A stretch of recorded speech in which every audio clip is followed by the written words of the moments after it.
오늘은 우리 잠언을 우리가 배우겠습니다. 이제 시편은 우리 어제로 다 마치고 오늘은 시편 다음에 있는 잠언을 보겠습니다. 잠언은 어떤 책인가요? 그리고 누가 지었죠? 잠언을 통해서 우리는 무엇을 배울 수 있나요? 우리 집사님이 대답을 제일 잘하십니다.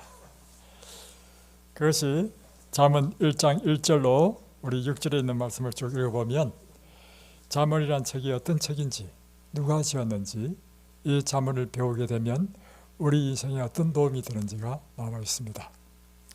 다윗의 아들 이스라엘 왕 솔로몬의 잠언이라. 그러니까 이 잠언은 솔로몬이 이 잠언을 썼습니다. 2절, 이는 지혜와 훈계를 알게 하여 명철의 말씀을 깨닫게 하며. 이 잠언을 쓴 목적은 우리에게 지혜를 주기 위한 것이다. 훈계를 알게 한 것이다. 우리를 명철하게 하는 말씀을 깨닫게 하기 위한 것이다. 그래서 3절에 보면 지혜롭게, 공의롭게, 정의롭게, 정직하게 행할 일에 대하여 훈계를 받게 하며. 그러니까 이제 우리가 이 잠언을 배우면 우리의 삶이 지혜롭고 공의롭고 정의롭고 정직한 삶이 된다는 것입니다. 4절, 어리석은 자를 슬기롭게 하며 젊은 자에게 지식과 근신함을 주기 위한 것이니. 이 잠언을 배우게 되면 여러분이 어리석은 자를 하더라도 슬기롭게 되고, 또 젊은 사람들은 지식과 경험이 부족하잖아요. 그런 사람들에게 지식과 또 젊은 날에 특별히 자기 마음대로 살지 않고 근신함을 주기 위한 것이다. 이것이 솔로몬이 이 잠언을 기록한 목적이라고 했습니다. 그리고 5절에 보면 지혜 있는 자는 이 잠언을 듣고 학식이 다할 것이요 명철한 자는 지략을 얻을 것이라. 잠언과 비유와 지혜 있는 자의 말과 그 오묘한 말을 깨달으리라. 이렇게 시작하고 있습니다. 이 솔로몬은 잠언을 통하여 전체 잠언, 오늘 잠언 전체를 다 보겠습니다. 그러니까 잠언이 몇 장까지 있죠? 31장까지 있습니다. 그래서 우리가 9월 오늘 며칠이죠? 11일이죠. 11일이면 잠언 11장을 읽고 9월 12일이면 12장을 읽고 이렇게 하면 한 달 동안 날마다 한 장씩 읽을 수 있는 것이 잠언입니다. 그런데 이 솔로몬은 잠언을 통해서 우리에게 주는 것이 무엇이냐면 인생에서 가장 중요한 것은 지혜라는 것을 가르치고 있습니다. 그럽니까? 지혜는 우리가 살아가면서 느끼는 것이, 사람에게 정말 필요한 것은 지혜가 필요하다고 느끼지 않습니까? 왜냐하면 지혜로운 삶은 그러면 지식과 지혜의 차이부터 한번 살펴봅시다. 지식은 뭐고 지혜는 뭡니까? 비슷한 것이지만 지식이라고 하는 것은요, 영어로 표현하면 what, 무엇, 그러니까 무엇을 아는 것이 지식입니다. 그러니까 물이 몇 도에 끓는지를 아는 것이 지식이고요. 다음에 물이 기체와 액체와 또 고체로 바뀔 수 있는 물의 성질이 이런 것이 있다는 것도 우리가 배워서 알죠. 그러니까 이 데이터, 이런 배워서 아는 이런 것들 또는 경험적으로 아는 것도 다 포함됩니다. 그래서 이 지식이라는 것은 우리가 책을 통해서라든가 연구를 통해서라든가 경험을 통하여 습득한 것들에 축적된 것들, 그러니까 무엇에 대해서 아는 것입니다. 우리가 예를 들면 인체에 대한 것도 간이 무엇인지 배워서 알죠. 이것이 바로 지식입니다. 그러면 지혜란 무엇인가 하면, 지혜는 지식보다 한 단계 차원 높은데 영어로 표현하면 how to live, 다시 표현하면 그래서 우리가 어떻게 살아야 되는데, 이것이 지혜입니다. 그러니까 지혜라고 하는 것은 지식이 기초가 돼야 돼요. 지식이 없는 사람은 지혜가 있을 수 없습니다. 기본적으로 지식이 축적된 상태에서 우리가 알고 있는 이 지식을 우리의 삶의 현장에서 어떻게 적용해가지고 우리의 삶에 더욱더 유용하게 우리가 이용할 수 있는가, 이것이 지혜인 것입니다. 그러니까 사실은 여러분 말도 무엇에서 나오냐면 여러분이 배운 지식의 기초에서 말이 튀어나옵니다. 그래서 많이 배운 사람은 말이 유식하고요, 적게 배운 사람은 말이 유식할 수가 없습니다. 그런데 이와 같은 유식하고 무식한 것도 있지만 지혜로운 말이 있고 지혜롭지 못한 어리석은 말이 있습니다. 그것은요, 기본적인 지식적으로 배운 것 이상의 무엇이 필요하냐면 우리의 품성, 인격, 그리고 우리가 갖고 있는 어떤 가치관, 특별히 더 나아가면 우리 인간 차원 이상의 계시의 이 말씀과 그 정신을 받을 때 우리가 알고 있는 이 말도요 지혜롭게 된다는 것입니다. 자, 그래서 이 지혜는요 우리 삶에 굉장히 중요한 것입니다. 지혜를 얻어야만이 우리가 이 삶을 성공적으로 살 수 있고, 그리고 지혜 있는 사람은 결국에는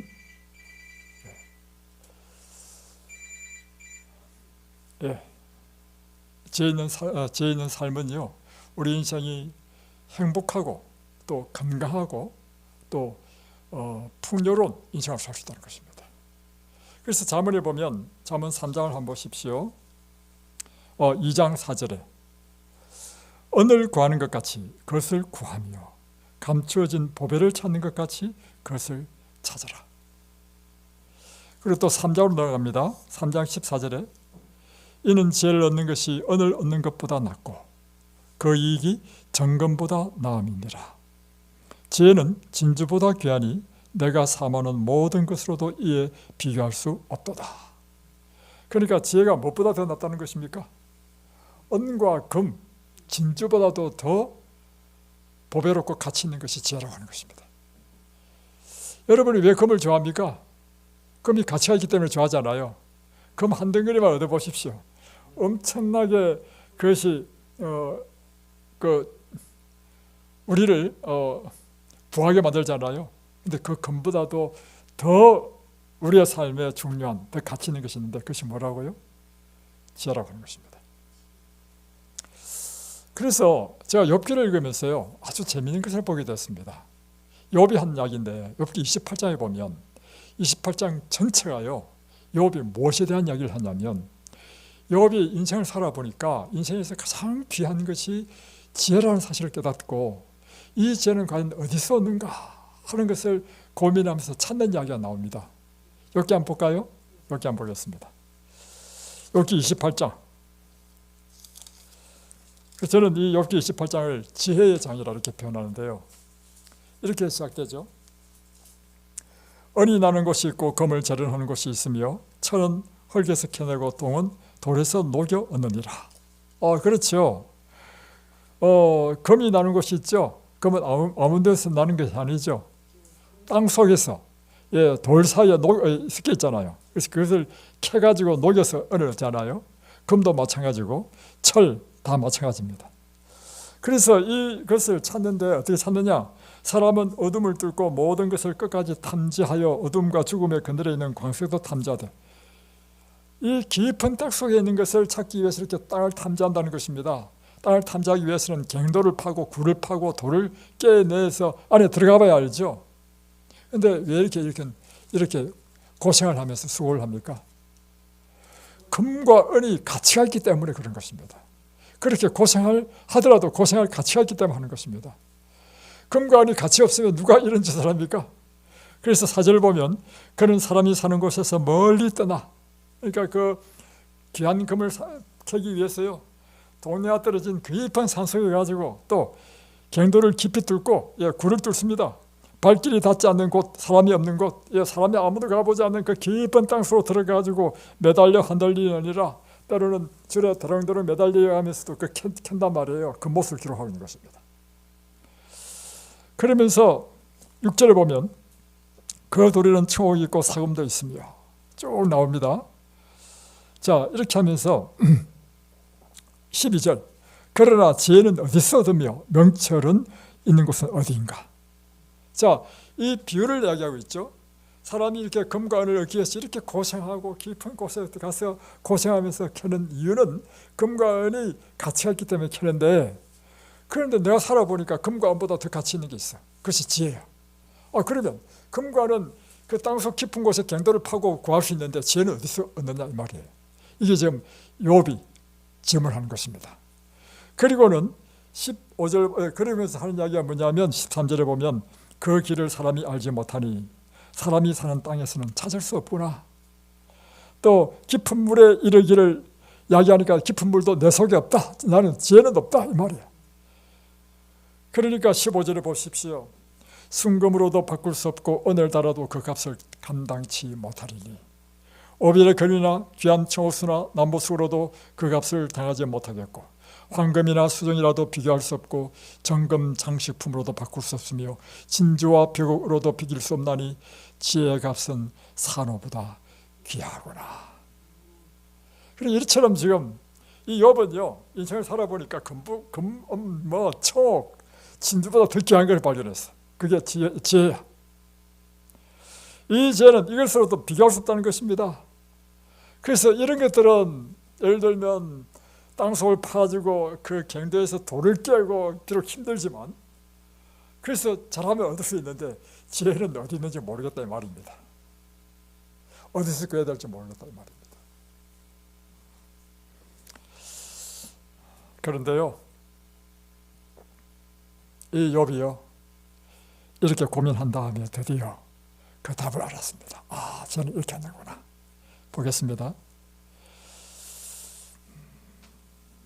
21절 모든 생물의 눈에 숨겨졌고 공중의 새에게 가려졌으며 이 세상의 사람들이 이 세상에 있는 것들은 지혜가 어디 있는지 모른다는 것입니다. 그런데 23절 누구는 아느냐?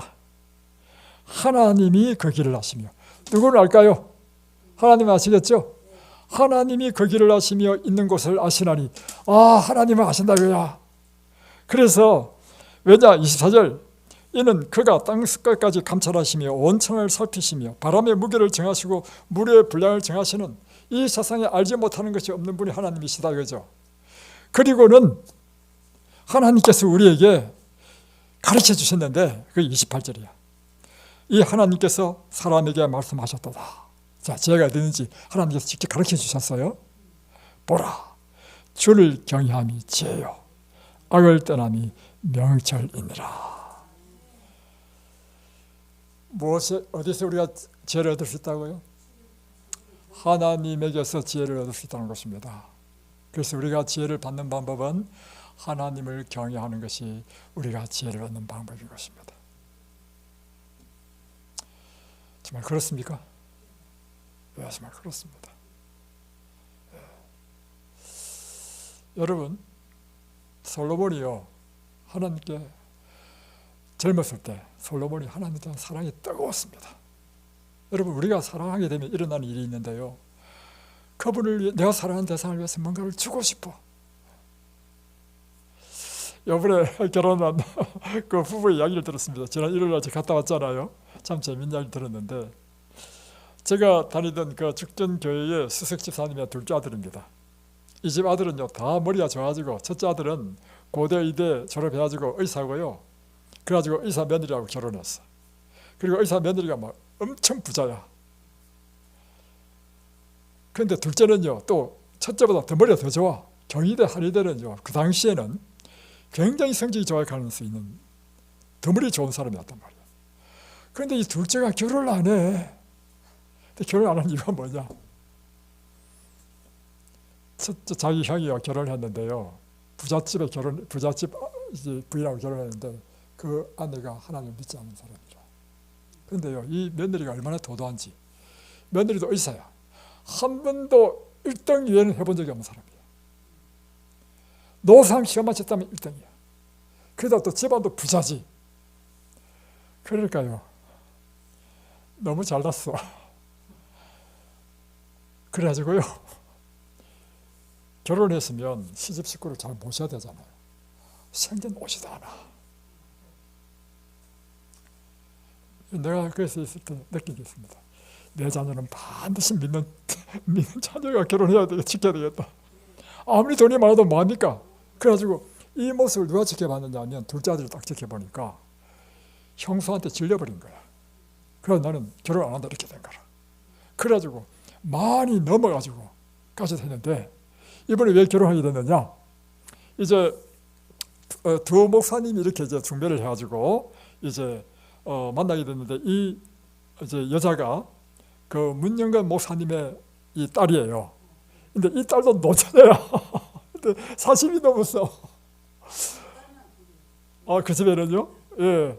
그래가지고 이제 했는데 이야기를 들어보니까요. 이 여인이 이 여자가 미국에 유학 가가지고 아주 인텔이에요. 한국 와가지고 외국인 학교에서 아이들 가르치는 아주 그런데도 불구하고 어릴 때부터 믿음 안에서 싹 자라가지고요.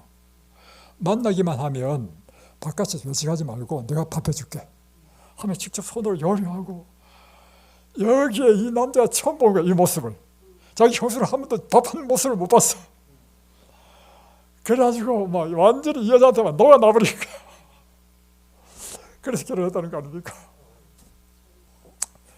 보십시오. 사랑하니까 이 여자도 이 남자만 만나면 뭔가를 주고 싶어하죠. 막 밥도 해주고 맛있는 것도 해주고 그러니까 남자가 마음이 막 녹아버리죠. 그러니까 남자를 또 어떻게 하겠습니까? 이 여자를 위해서는 또 다 주고 싶죠. 이게 사랑하는 사람의 모습입니다. 마찬가지로 솔로몬이요. 하나님께 너무 사랑하니까 1000번제를 드렸어. 그건 사랑의 표현입니다. 그러니까 1000번제를 받으신 하나님께서는 또 어떻게 했어요? 야, 네가 나를 이렇게 사랑해? 하나님이 또 마음에 감동을 입으니까 또 어떻게 하겠어요? 그래, 나도 뭐 주고 싶다. 너 뭐 원하냐? 원하는 대로 다 주겠다. 하니까 또 솔로몬이 또 구한 게 뭐냐면 뭐 불을 달라든가 뭐 이런 것 구하지도 않고요. 주님, 저는요 이 백성을 재판해야 되는 이 사람인데 저는 참 지혜가 부족합니다. 저에게 이 백성들을 재판하고 편안하게 할 수 있는 이 지혜를 주십시오. 이 말을 들은 하나님께서 너무 감동을 받은 거야. 부도 구하지 않고 장수도 구하지 않고 지혜를 구하니 내가 네가 구하지 않은 부도 주고 장수 주고 다 주겠다 이거야. 여러분, 지혜는요 하나님께서 옵니다. 그 다음에 일어난 사건이 뭐냐면 열왕기 상이죠. 열왕기 상 읽어보면요, 이 사건 이후에 일어난 것이 뭐냐면 두 여인이 한 아이를 데리고 솔로몬에게 옵니다. 재판해달라고. 뭐냐면 두 여자가 다 창기야. 근데 두 여자가 비슷한 때 애를 낳았어. 그래가지고 이제 남편은 없고 두 여자가 이제 자기 애들을 한 방에서 이제 내미 자는 거예요. 자는데 자다가 아침에 딱 보니까 자기 아이가 죽고 있는 거야. 근데 옆에 있는 애는 보니까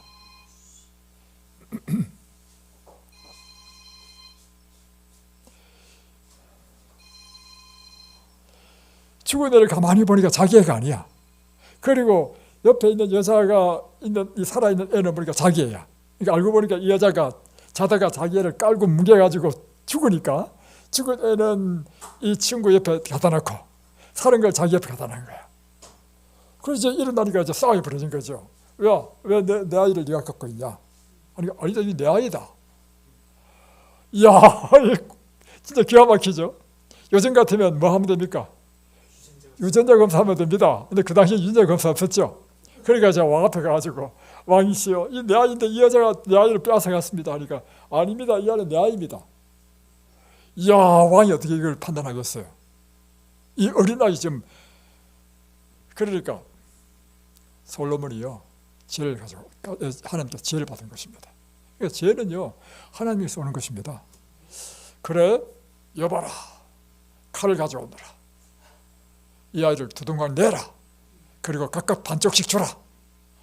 이러니까요 갑자기 한 여자가요, 아이고 왕이시여, 이 아이 그냥 저 여자한테 주십시오 이렇게 하고요, 한 여자는 예, 반토막 내십시오. 그러니까 이 아이의 어머니는 이 여자다. 이걸 들은 백성들이요 막 기절초풍하는 거야. 이야, 이건 지혜 중에 최고의 지혜다. 그래서 솔로몬 하면 무엇의 상징이냐면요, 지혜의 상징 아닙니까? 그런데 솔로몬이라는 이것은 누구에서 지금 받은 것입니까? 하나님께서 그 지혜를 주신 것입니다. 지혜는 우리에게 있는 것이 아니고 하나님께 주신 거야.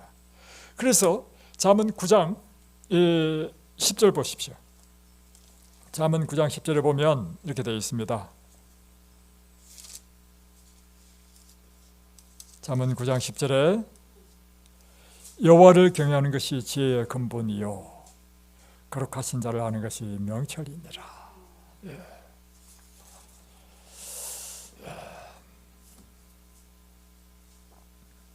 여러분, 하나님을 경외하는 것이 왜 지혜인가를 대해서 말씀해 드리겠습니다. 하나님을 경외하면 지혜롭게 되는 이유가 이것입니다. 하나님을 경외한다는 것은 무엇을 의미하죠? 하나님을 경외한다는 의미는요, 우리가 눈에 보이지 않는 하나님을 경외하는 방법은 하나님께서 말씀하신 그 말씀대로 순종하는 것이 하나님을 경외하는 뜻입니다. 그래서 예수님께서 하셨잖아요. 요한복음 14장 21절에 나를 사랑하는 자는 내 계명을 지키느니라. 그러니까 보세요. 내가 말을 했는데 저처가 제 말을 무시해버렸다. 그러면 저처는 저를 사랑하는 것입니까? 안 사랑하는 거죠. 근데 내가 말만 하면 저처는 막 그 말을 받아서 그냥 순종해. 그러면 엄청 사랑하는 거죠. 마찬가지로 우리가 하나님을 경외한다는 뜻은 뭐냐면 하나님께서 우리에게 하시는 말씀만 하면 이 말씀 내가 순종해야지. 이게 하나님을 경외하는 것입니다. 그러니까 하나님의 말씀은 곧 뭐예요? 하나님의 생각, 하나님 뜻이잖아요. 하나님의 생각은 인간의 생각과 같습니까? 다릅니까? 어떻게 다릅니까? 그게 이사야 59장에 있는 말씀입니다. 내 생각은 내 생각과 다르며 내 길은 내 길과 다른 것이 마치 하늘과 땅처럼 다르다는 것입니다. 동과 서가 다른 것처럼 다르다는 것입니다. 그러니까 하나님의 생각, 하나님의 뜻이 기록된 것이 하나님의 말씀이고 이 말씀대로 순종하니까 우리는 누구의 생각대로 사는 사람입니까? 사람의 지혜보다도 훨씬 차원이 높은 하나님의 생각대로 살다 보니까 때로는 이 하나님의 말씀이 이해 안 될 수도 있죠. 우리 생각으로는 차원이 다르니까. 그럼에도 불구하고 하나님의 하신 말씀이면 우리 인간 차원 이상의 것이라고 생각하고 그걸 순종하면요 놀라운 일이 일어납니다. 자, 한번 예를 들어 볼게요.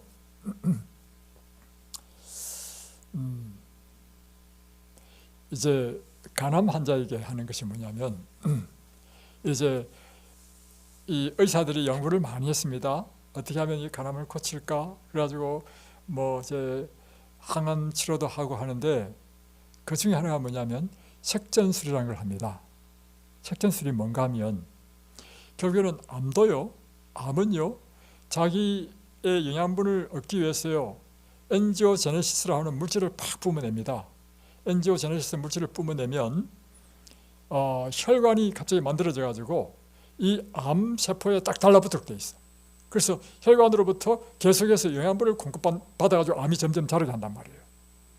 그러니까 뭘 연구했냐면 의사가 그걸 관찰한 다음에 그러면 이 암에게 혈관을 막아버리면 이 암물이 공급 안 되기 때문에 암이 죽을 거 아니에요.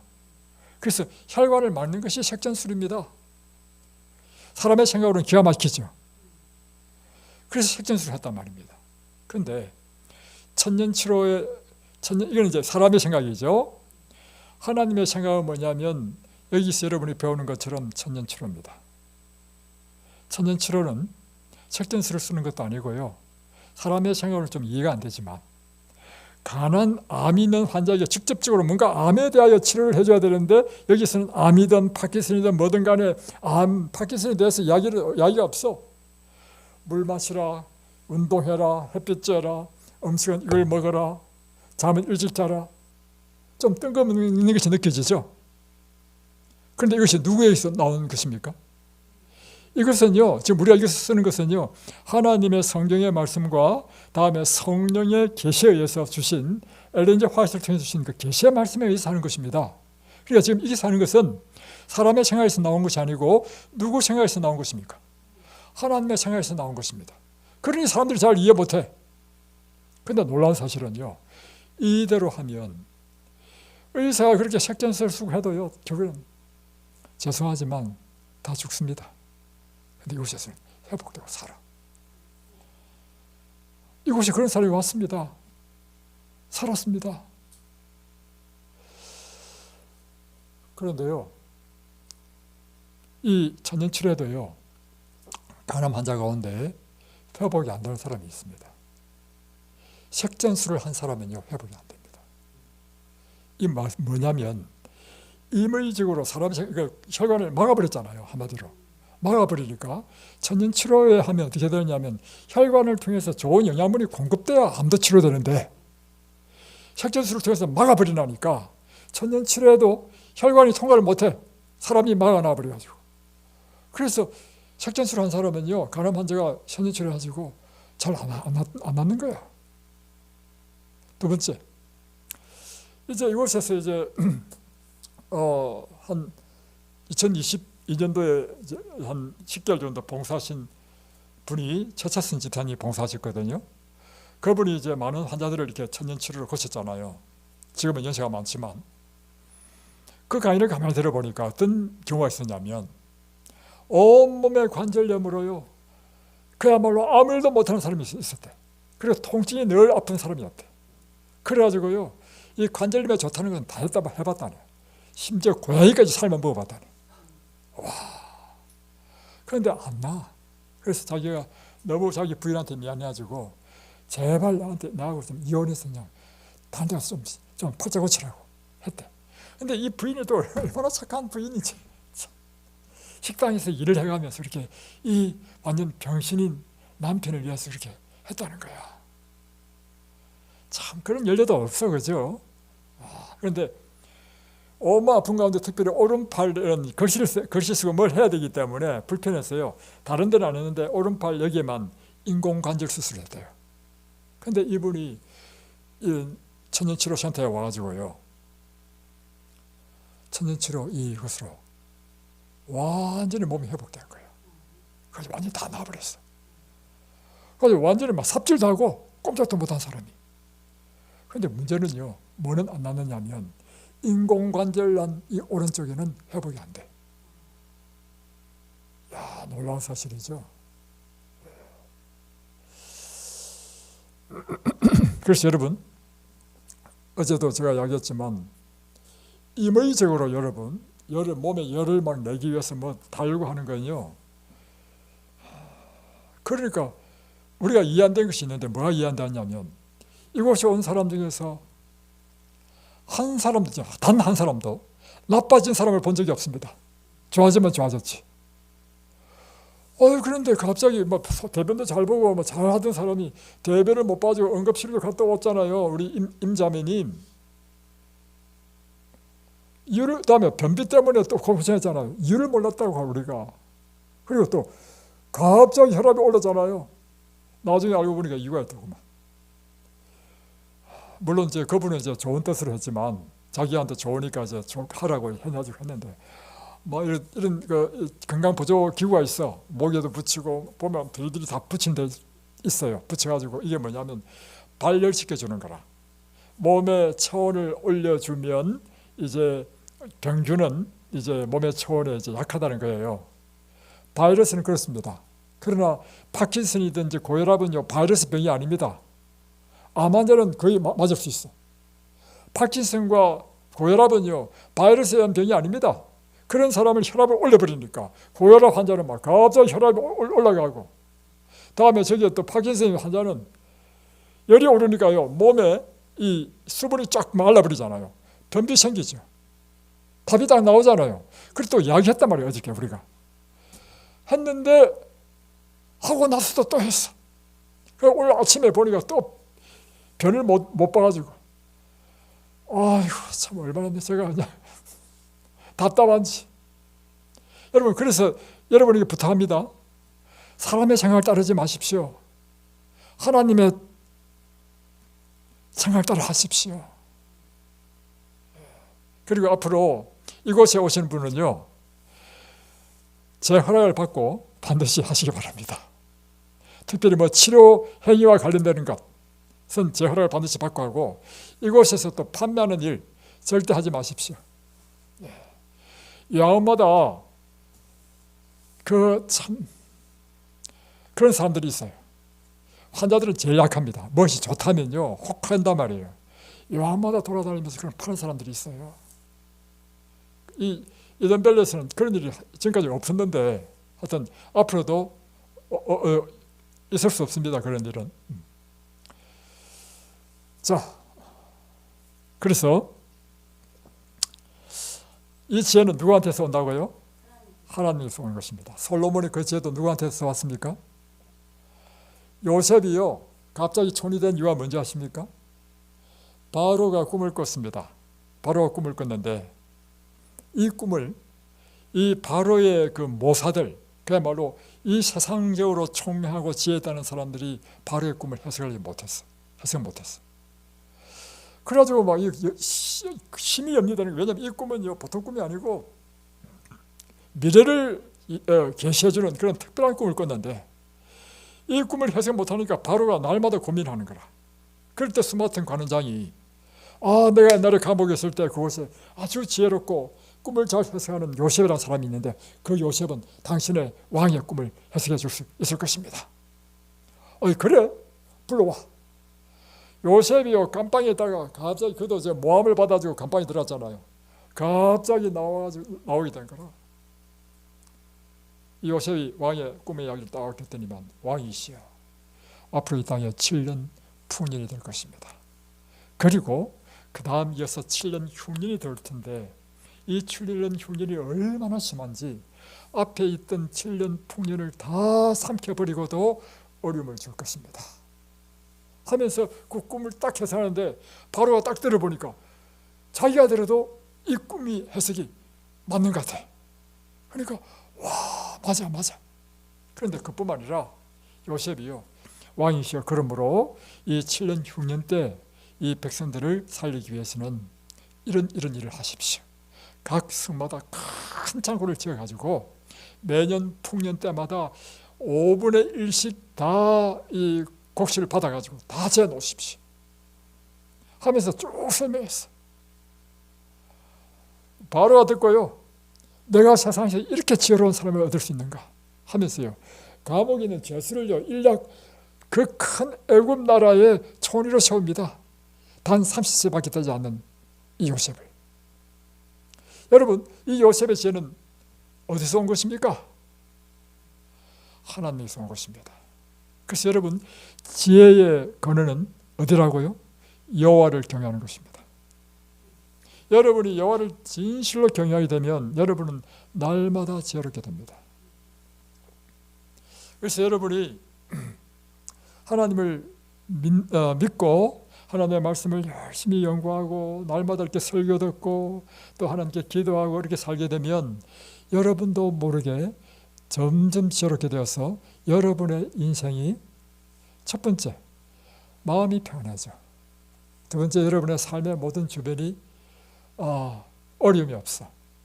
그리고는 여러분이 건강한 삶을 살게 되고 행복한 삶을 살게 되는 것입니다.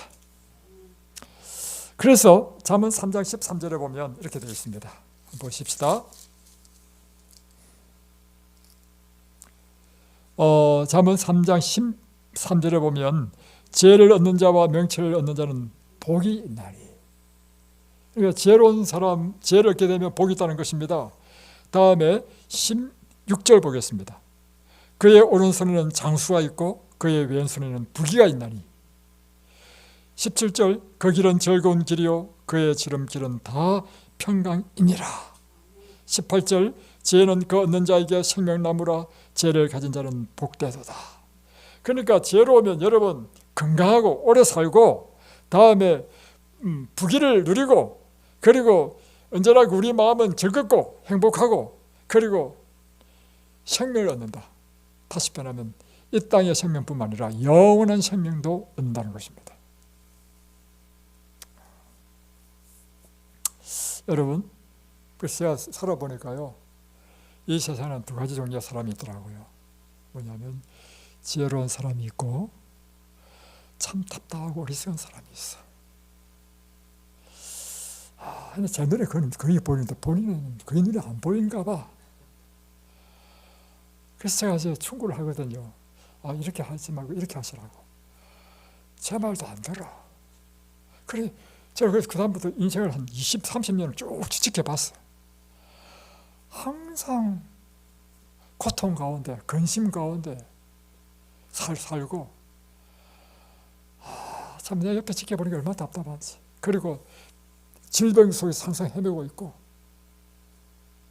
제가 시킨 대로 좀 말이 좀 이상하지만 저한테서 온 게 아니고요, 하나님께서. 제가 왜 그걸 이야기할 수 있냐면, 저는 하나님의 이 말씀과 열의신을 통해서 하나님의 말씀 뜻을 많이 이렇게 배웠단 말이에요. 그러니까 하나님의 뜻이 나를 어떻게 만들었어요? 지혜롭게 만들어. 그러니까 사람을 다 살고 보면요, 그게 눈에 보이는 거야. 그러니까 그렇게 살지 마시고요, 이렇게 하십시오. 여러분, 참 답답한 게, 사람들이, 어리석은 사람은요, 지혜로운 사람 말도 안 듣더구만. 그래서 제가 내린 결론이 있습니다. 그래, 그건 네가 결정한 것이니까 네가 당해야 된다. 근데 참 제가 지혜로운 사람을 또 많이 만나봤습니다. 지혜로운 사람의 특징이 뭐냐면, 하나님을 신실하게 깊이 믿는 사람은요, 지혜롭더구만. 그리고 또 하나는, 하나님을 신실하게 믿는다 하더라도요, 꽉 맥힌 사람이 있어. 하나님을 믿는 사람도 객관성이 결여된 사람이 있어. 그래서 좀 답답한 사람도 있어. 그래서 여러분, 하나님을 믿더라도요, 우리가 정상적인 사회생활을 통해서요, 사람이 다양한 경험을 해야 돼. 대인관계의 경험, 여러 가지 경험을 해가지고 사람이, 그럴 때 우리는 종합적으로 정말 아주 지혜로운 사람이 된단 말이에요. 그래서 사람을 많이 만나봐야 돼. 이 사람도 만나보고 저 사람도 만나보고, 또 이런 경험 저런 경험 해보고. 제가 최근에 그래서 아주 지혜로운 사람이 있어, 정말. 또 어떤 사람은요, 말이 아주 지혜로운 사람이 있어. 말을 할 때마다 너무 예쁜 말만 골라 항상. 정말 감탄이 절로 나와. 근데 또 어떤 사람은요, 말만 하면 내가 꼭 그런 말을 해.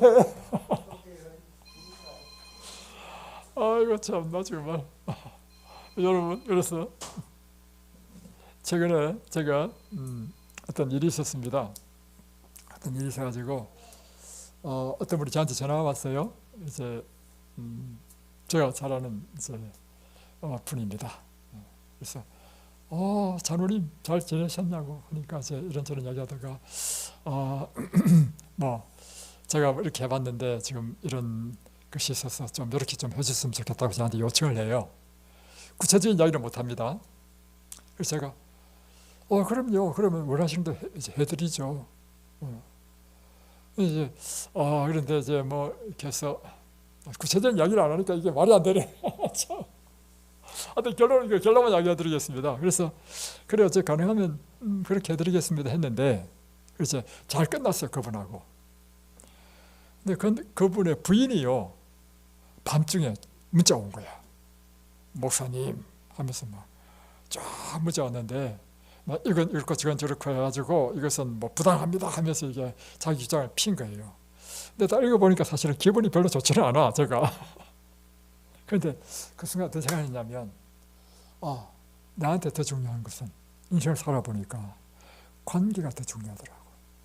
그래서 어떤 경우에도 다른 사람과 가능하면, 그렇다고 모든 사람과 다 관계를 좋게 할 수는 없더라고, 살다 보니까. 그러나 가능하면 관계를 좋게 유지하도록 해야 되겠다. 그러면 이 좀 기분 나쁘지만 이것을 내가 어떻게 하면 이 사람 관계를 좋게 할까? 그러면 내가 황금률의 법칙에 따라 그 사람의 입장으로 한번 생각해보자. 생각해보니까 그 사람 입장으로는 이해가 되네. 또 내 입장으로 생각할 때는 내 주장이 맞고. 그래서 제가 부드럽게 글을 썼습니다. 집사님 말씀 듣고 보니까 집사님 입장에서는 제가 이해가 됩니다. 그런데 제 입장은 이러이러해서, 또 그러면 저도 양보해서 장로님이 이제 말씀하신 대로 제가 해드리겠습니다 했는데, 또 문자가 또 왔어. 밤중에 왔는데 그래도 안 되고요 하면서 자기가 원하는 것이 있어. 그럴 때 내가 순간적으로 좀 당황스러웠어요. 왜냐하면 좀 그랬어. 기분이 좋지는 않지, 한마디로. 그죠? 그럴 때 어떻게 생각했냐면, 이럴 때 어떻게 하라고 예수님께서 말씀하셨지? 그 사람을 위해서 축복 기도를 해야 되겠다. 그래가지고 오히려 그 부부를 위해서 간절히 기도하고 하니까 제 마음이 싹 녹는 거야. 녹아가지고 이제 제 마음이 정리를 했어. 그래, 그분이 원하는 대로 해줘야 되겠다. 내 마음 딱 정리를 했어. 이제 내 뜻은 포기하고 원하는 대로 해줘야 되겠다. 그렇게 하고 이제 그 다음에 아침이 됐습니다. 근데 이제 남편 되시는 장로님이 다시 전화 왔어요. 와가지고, 아이고 목사님 미안합니다. 밤중에 제 처가 뭐 문자를 보냈다는데, 아이고 그래서 제가 제 처를 나무랬습니다. 하나님 믿는 사람이 그렇게 하면 되냐고 하면서, 그 목사님 그러면 이렇게 하자고 했어. 아니라고. 그렇게 하자고 했어. 어떤 쉽게 표현하면 저희들 드리려고 하는 말씀은 뭐냐면, 그 상황 속에서 관계를 좋게 제 관점은 관계를 좋게 해서 이게 잘 마무리됐단 말이에요. 그래서 우리가 다툼과 이런 일이 일어나는 이유는 뭐냐면 항상 자기 중심적으로 생각하기 때문에 다툼이 일어나. 그게 어리석은 것입니다. 지혜로운 자는요 항상 상대방의 입장에서 생각해보고. 그래서 더 중요한 것은, 여러분 살아보니까 그렇더라고요.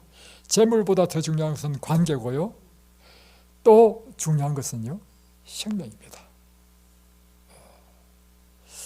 그런데 사람들이 재물을 제일 중요시하다 보니까 관계를 깨트리고 죽을 짓을 하고 이렇게 하더란 말이에요.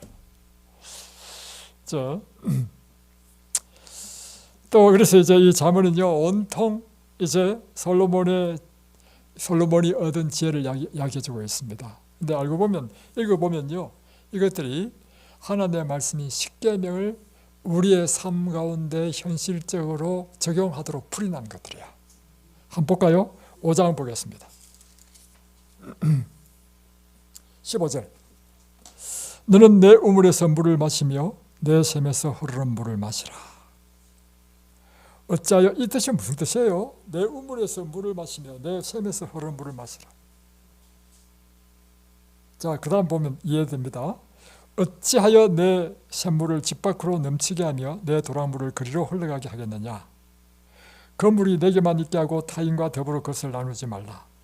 내 샘으로 복되게 하라.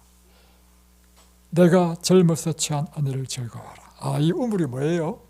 아내를 비유적으로 나타낸 것이 우물로 표현한 것입니다. 그러니까 내가 젊었을 때 취한 아내를 즐거워하고 내 아내를 복되게 하고 그 아내로 인하여 만족한 삶을 살라, 이 뜻입니다. 그런 사랑스러운 암사성 같고 아름다운 안노루 같으니 너는 그의 품을 항상 족하게 여기며 그 사랑을 항상 연모하라. 20절. 내 아들아 어찌하여 음녀를 연모하겠으며 어찌하여 이방 계집의 가슴을 안겠느냐.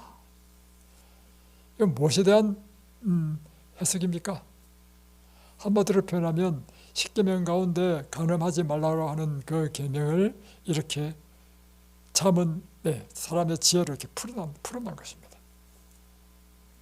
또 잠언 6장 볼까요? 게으른 자여, 6장 6절. 게으른 자여 계명에 가서 그가 하는 것을 보고 지혜를 얻어라 하고 9절에 보면, 게으른 자여 내가 어느 때까지 누워있겠느냐, 내가 어느 때 잠이 깨어 일어나겠느냐. 좀 더 자자, 좀 더 졸자, 손을 모으고 좀 더 누워있자 하면 내 빈궁이 강도같이 오며 내 곰핍이 군사같이 이르리라. 그러니까 뭐 하라는 것입니까? 부지런하라는 것입니다. 성실하면 안 된다는 것입니다. 그래서 이 부지런함에 대한 것은요 잠언에 엄청 많이 나옵니다. 10장 4절 보십시오. 손을 게으르게 놀리는 자는 가난하게 되고 손이 부지런한 자는 부하게 되느니라. 또 12장 7절, 12장 27절. 게으른 자는 그 잡은 것도 사냥하지 아니하니 사람의 부귀는 부지런한 것이니라. 그럼 여러분, 우리의 삶 가운데 정말 첫 번째 중요한 덕목이 있다면요, 부지런한 것입니다. 부지런하면 절대 가난하게 살지 않는다. 부지런해가지고 재물을 모으면 이제 우리가 해야 될 일이 뭐냐면요, 그걸 남한테 퍼줘야 돼. 이제 퍼주고 일을 할 수 있으려면 없는데 어떻게 퍼줍니까? 있어야 퍼주지. 그래서 여러분이 제일 피해야 될 것은 뭐냐면 게으름을 피해야 됩니다. 그런데 여기 계신 분 다 부지런하신 분이네. 그래서 오늘도 우리는 부지런히 일할 겁니다. 그래서요, 이 자문에는 아주 재미있는 말씀이 많습니다. 특별히 다투지 말라는 것입니다. 그래서 뭐 다투며 그 고기를 먹는 것보다 차라리 채식을 하면서 나오죠. 예. 또 잠언 11장 24절에 보면 11장 24절 헛터 구제하여도 더욱 부하게 되는 일이 있나니 과도히 아껴도 가난하게 될 뿐이라. 구제를 좋아하는 자는 풍족하여질 것이요 남을 윤택하게 하는 자는 자기도 윤택하여지리라. 예. 또 재밌는 거 한번 보여드릴까요? 14장 4절. 이 잠언에 보면 재밌는 말 많습니다. 잠언 14장 4절. 소가 없으면 구유는 깨끗하려니와 소의 힘으로 얻는 것도 많으니라. 예, 소가 없으면 이제 구유 청소할 필요도 없죠. 염을 줄 필요도 없죠. 그런데 소가 없으면 뭐도 없느냐면 서로 인하여 얻는 유익도 없어진다는 것입니다. 예. 예. 그래서요. 오케이. 자, 또 중요한 것 뭐냐면 17장 22절 우리가 잘 아는 말씀입니다. 마음의 즐거움은 양약이라도 심령의 근심은 뼈를 마르게 하느니라. 그러니까 우리가요 언제나 우리 마음을 어떻게 하라고요? 즐겁고 기쁘게 유지하십시오. 스트레스 받지 마십시오. 싸우지 마십시오. 화내지 마십시오. 비록 남이 나한테 잘못한다 하더라도 원수처럼 이빨을 빡빡 깔지 마십시오. 예. 누구를 위해서? 나를 위해서. 예. 그리고 18장 14절 보십시오. 사람의 심령은 그의 병을 능히 이기려니와 심령이 상하면 그것을 누가 일으키겠느냐. 첫 번째 여러분의 심령에서 여러분의 병을 이겨야 됩니다. 이 말은 뭐냐면 내 마음에서요 나는 이 병을 극복할 수 있다라는 그 마음에 이 힘이 있어야 돼. 근데 그 마음의 힘은 누가 줍니까? 하나님이 주신단 말이에요. 여러분이 하나님을 떠나가지고는 치유가 안 돼. 제가 지난번에 이야기했죠. 제가 이 천연치료를 고칠 수 없다라고 하는 병도요. 저는 하나님은 능치 못한 일이 없다라고 믿고 하나님께 기도해가지고 나왔습니다. 그러니까 여러분 마음속에 된다면 되고요. 여러분 마음속에 안 된다면 안 됩니다. 자, 또 재미있는 거 한번 보여드리겠습니다. 잠언 18장 16절. 사람의 선물은 그의 길을 넓게 하며 또 존귀한 자 앞으로 그를 인도하느니라. 다시 표현하면요, 여러분 선물을 잘하십시오. 선물을 잘하면요, 여러분의 길이 넓어집니다. 여러분을 어디로 인도한다고요? 존귀한 자 앞으로 인도한다는 것입니다. 또 19장 6절. 너그러운 사람에게는 은혜를 구하는 자가 많고 선물 주기를 좋아하는 자에게는 사람마다 친구가 되느니라.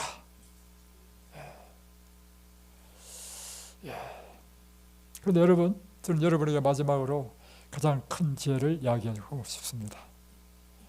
가장 큰 지혜는요, 여호와를 경외하는 것입니다. 여호와께서 여러분에게 지혜를 주시는 근원일 뿐만 아니라 여호와를 경외함으로 여러분이 이 세상에서 얻을 수 없는 가장 큰 것, 영생과 천국을 얻을 수 있기 때문입니다. 그러니까 여러분, 이 온 세상을 다 얻고도요, 여러분 그냥 죽으면 끝이야. 이 땅에 막 그 재물 쌓기 위해서 고생대로 하다가 결국에는 죽었다. 어떤 의미에서는요, 어리석은 삶입니다. 지혜로운 삶은요, 물론 자문에 나온 것처럼 부지런하고 성실하게 일을 해야 돼. 그러나 하나님을 경외함으로 지혜롭게 살고, 두 번째로는요, 영생을 얻는 사람이 돼야 돼. 자, 마지막으로 우리가 지혜롭게 되는 사람 되는 비결을 말씀드리고 마치겠습니다. 여러분이 지혜로운 사람이 되려면요, 첫 번째, 하나님의 생각이 무엇인지 알아야 됩니다. 그래야 하나님의 생각대로 행하죠. 하나님의 생각이 어디에 있습니까? 성경에 있고 예언의 신에 있습니다. 여러분이 날마다 이 성경과 예언의 신을요, 날마다 연구하십시오. 읽으십시오. 그러면 이것들이 여러분을 지혜롭게 합니다. 이 지혜라고 하는 것은 무엇을 기초로 한다고요? 지식을 기초로 해가지고 이 지식을 어떻게 우리의 삶에 활용하느냐가 지혜거든. 그런데 지식도 두 가지 지식이 있단 말이야. 사람의 지식이 있고 하나님의 지식이 있어. 무엇이 더 높고 위대한 것입니까? 그래서 하나님의 지식인 이 성경과 예언의 신을 깊이 연구하고, 두 번째, 이 말씀에 따라 순종하십시오. 그래야 이 지식이 내 삶 가운데, 내 삶에서 활용되고 적용된다는 것입니다. 그럼 여러분은요, 필히 이 땅에서 행복하고 건강하고 그리고 영원한 영생까지 얻는 참으로 복된 사람이 될 것입니다. 기도하겠습니다.